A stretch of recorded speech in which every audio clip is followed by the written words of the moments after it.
নতুন দিন, নতুন সকাল। আরও একটা নতুন দিনের সূচনা হয়ে গেল। আজ আর সেরকমভাবে সব কটা মুহূর্ত তুলে ধরতে পারলাম না।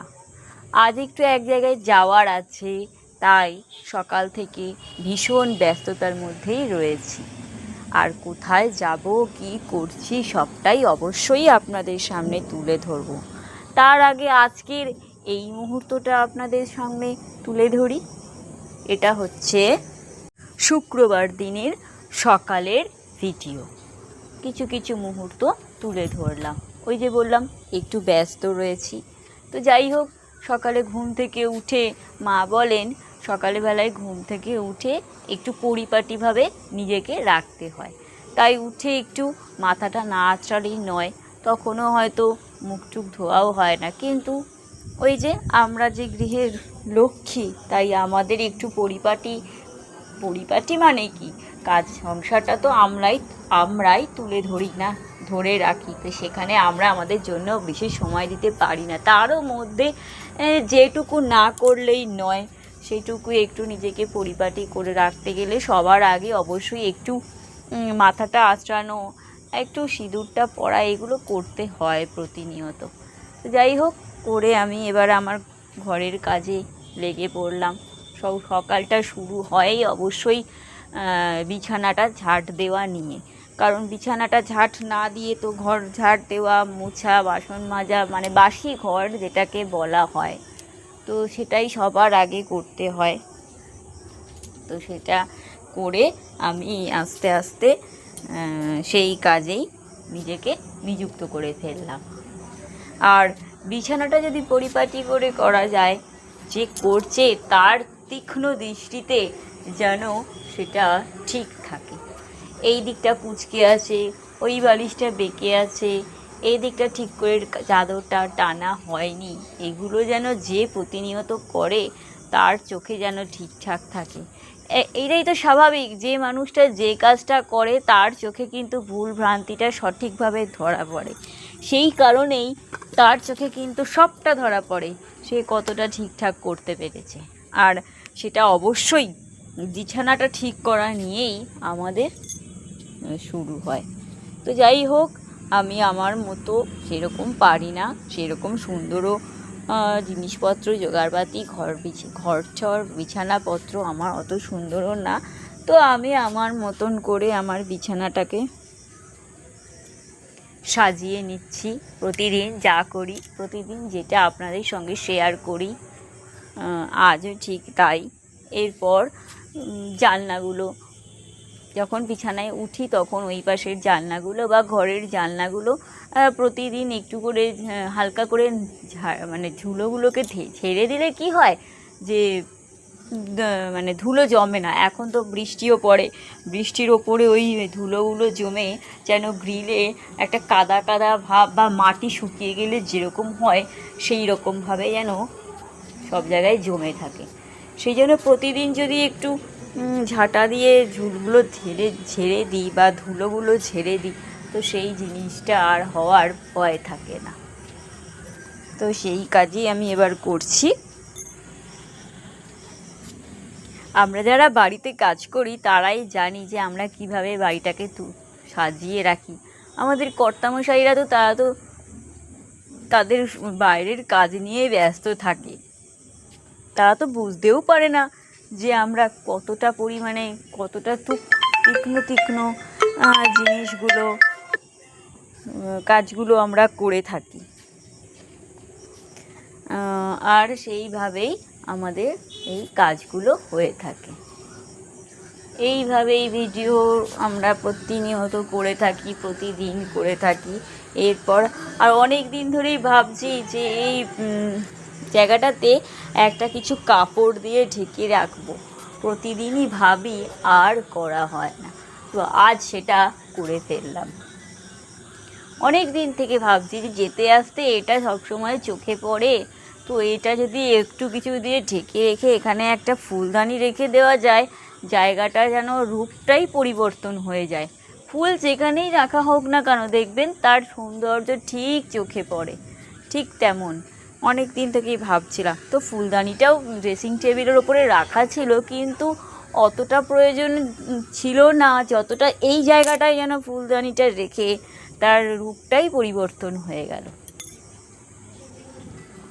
আর ঠিক তেমনই তাই করলাম। এরপর আমি চলে যাব আমার নেক্সট কাজে, যেটা করতেই হবে আমাদের। চলে আসলাম পাশের ঘরে। এবার এই ঘরের বিছানাটা তৈরি করতে হবে।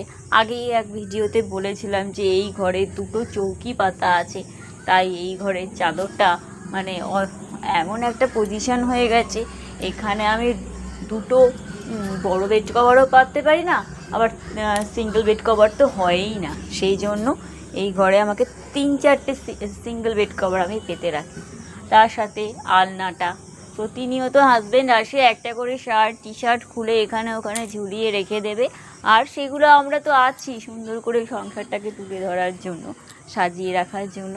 আর সেগুলোই তারপরে কিছু কাচাকুচিও করেছিলাম, সেগুলোও জড়ো হয়েছিল, তো আর যেগুলোকে গুছিয়ে রাখার সময় পাইনি। আর আমি সকালবেলায় উঠেই আলনা, তারপরে বিছানা তো প্রত্যেককেই করতে হয়, আলনাটাকেও যেন না গোছালে যেন ওই যে বললাম আমাদের তীক্ষ্ণ দৃষ্টি, সেটা যদি গোছানো না থাকে সত্যিই আমাদের। আর আলনাটাও অত্যন্ত প্রয়োজনীয় একটা জায়গা। আলমারিটা যেমন লক করা থাকে সেটা যেমন দেখা যায় না, কিন্তু আলনাটা তো খোলা থাকে। তো আলনার প্রত্যেকটা জিনিস যদি সুন্দর করে রাখা না থাকে ভীষণই চোখে লাগে। আর তারপর কাগজপত্রগুলো, সেইগুলোও জায়গার জিনিস জায়গায় না রাখলে খুবই অসুবিধা হয়।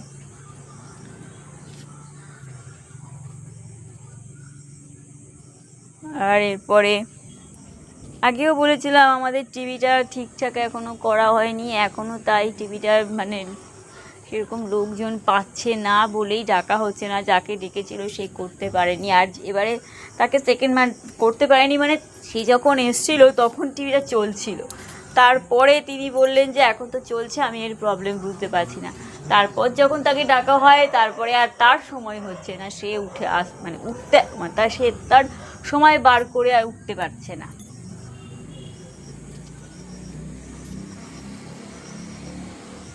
এরপর বিছানাগুলো, এই যে বললাম বিছানাটা, এই ঘরের বিছানাটাও রেডি করে নিচ্ছি।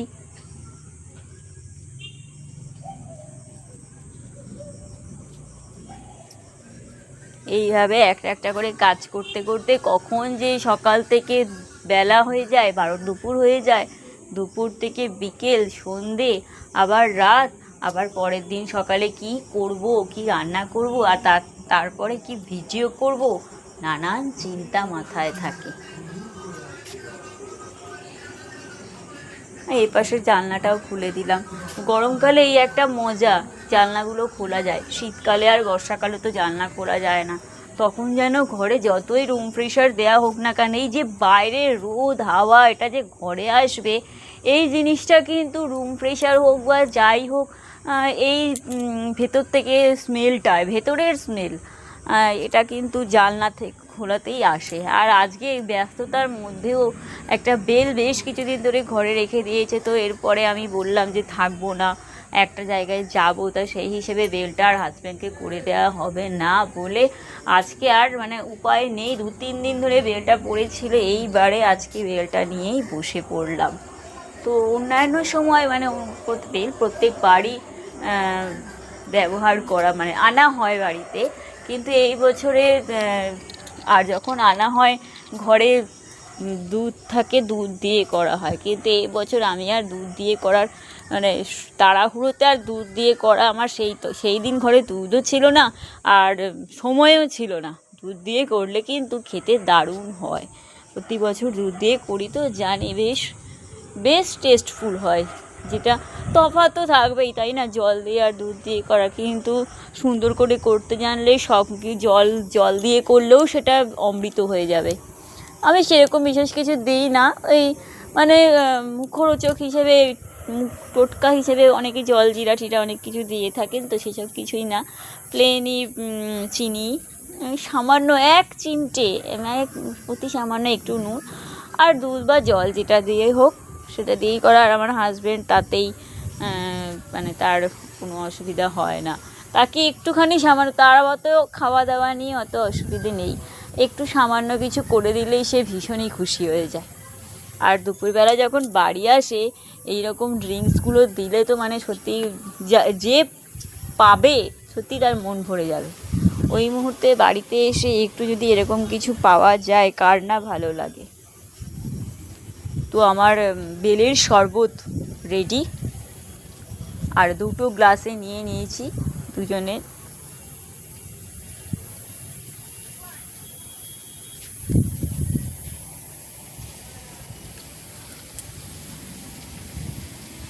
আর আমি গ্লাসে ঢেলে নিলাম অবশ্যই।